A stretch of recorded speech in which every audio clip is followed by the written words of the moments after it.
Assalamualaikum warahmatullahi wabarakatuh. Saya Yofi Pertama Dan saya Muafiq.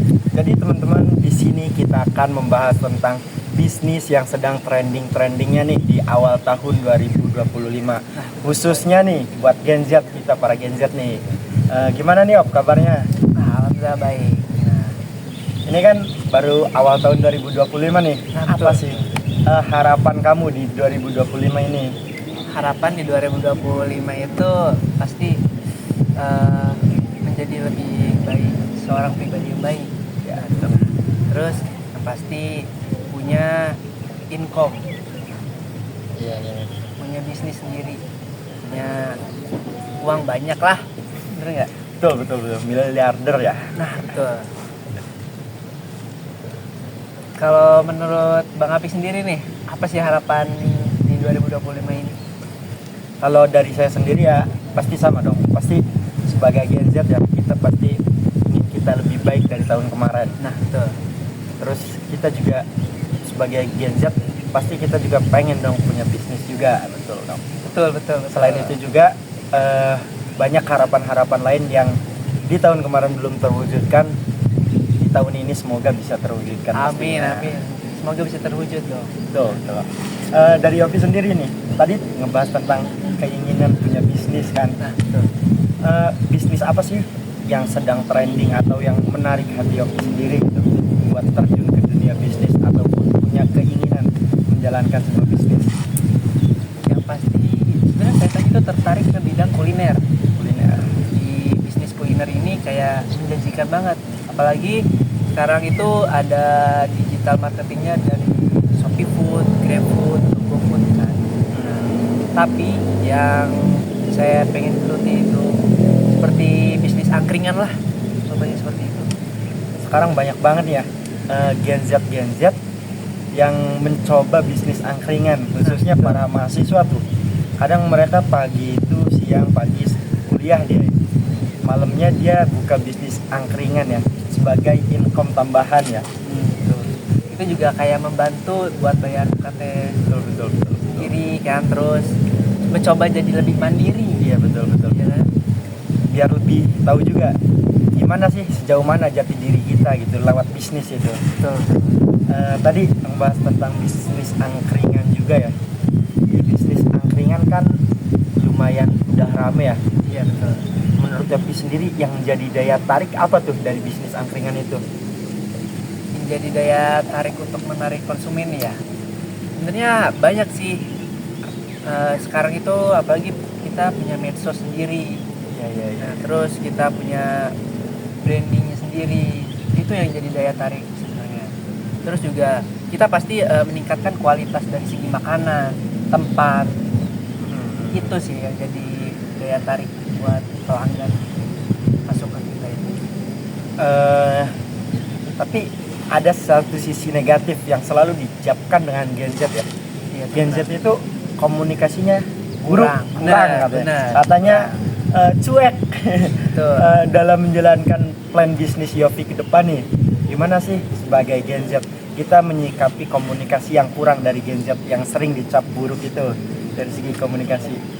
Dari segi komunikasi sih enaknya kita itu kayak teman aja, saling curhat, saling terbuka ya, transparansi gitu. Ya benar, terbuka antar karyawan, antar bos, atau dari segi penilaian orang itu sebagai masukan. Itu sebenarnya lebih ke transparansi sih sebenarnya enaknya. Nah buat Gen Z sekalian nih, udah jelaskan komunikasi itu yang penting transparan. Jadi sebagai atasan atau bawahan, kalau kita udah transparan, mau atasan bawahan juga pasti kita saling mengerti dong satu sama lain. Kalau kita udah ngomong ya. Iya betul. Kalau menurut Bang Apik sendiri tuh bisnis yang pengen digeluti apa sih? Kalau dari saya pribadi ya, saya bukan ke bisnisnya tapi lebih ke arah food vloggernya. Bisa Sekarang sih kan, itu. Sekarang kan lagi naik daunnya tuh food vlogger gitu, review makanan gitu.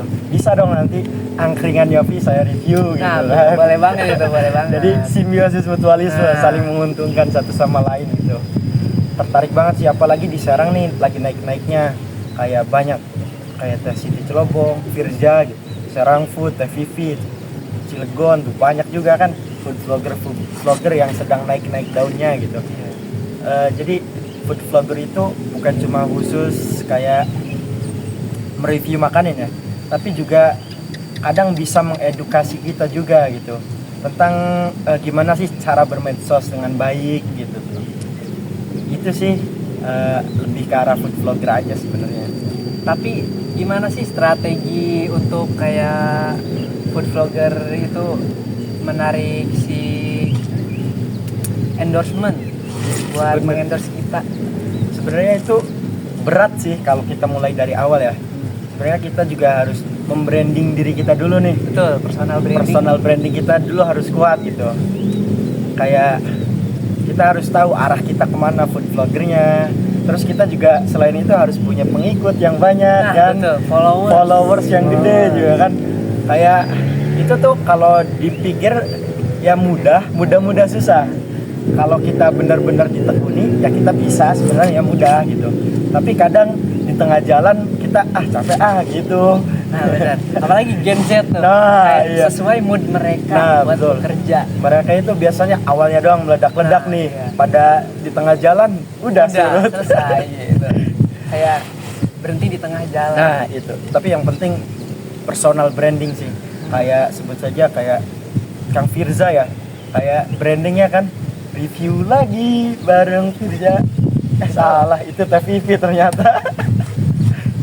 Saya pernah lihat di Bang Firza itu nge-review seblak doer itu, nah. Oh iya, Seblak benar. doer tuh yang di Ciracas, Betul. Itu bagus sih sebenarnya. Dia endorse seblak doer itu jadi lebih rame lagi kan, Iya, dengan betul. adanya endorsement tersebut.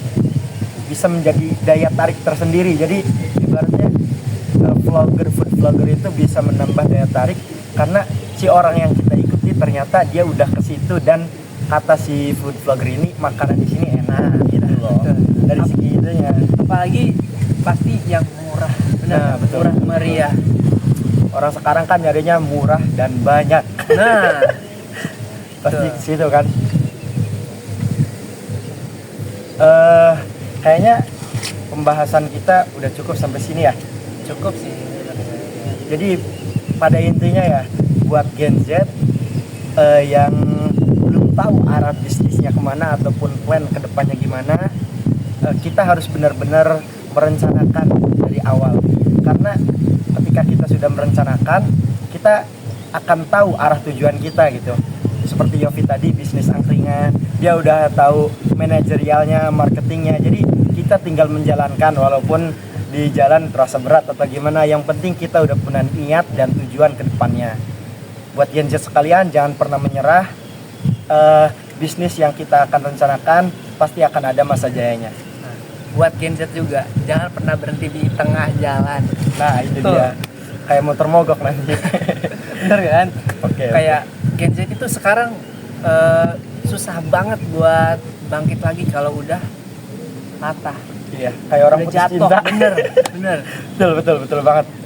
Oke deh, kayaknya cukup sekian deh pembahasan kita tentang bisnis yang sedang trending ataupun tata cara komunikasi yang baik tentang bisnis buat Gen Z khususnya ya.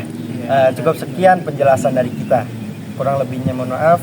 Assalamualaikum warahmatullahi wabarakatuh.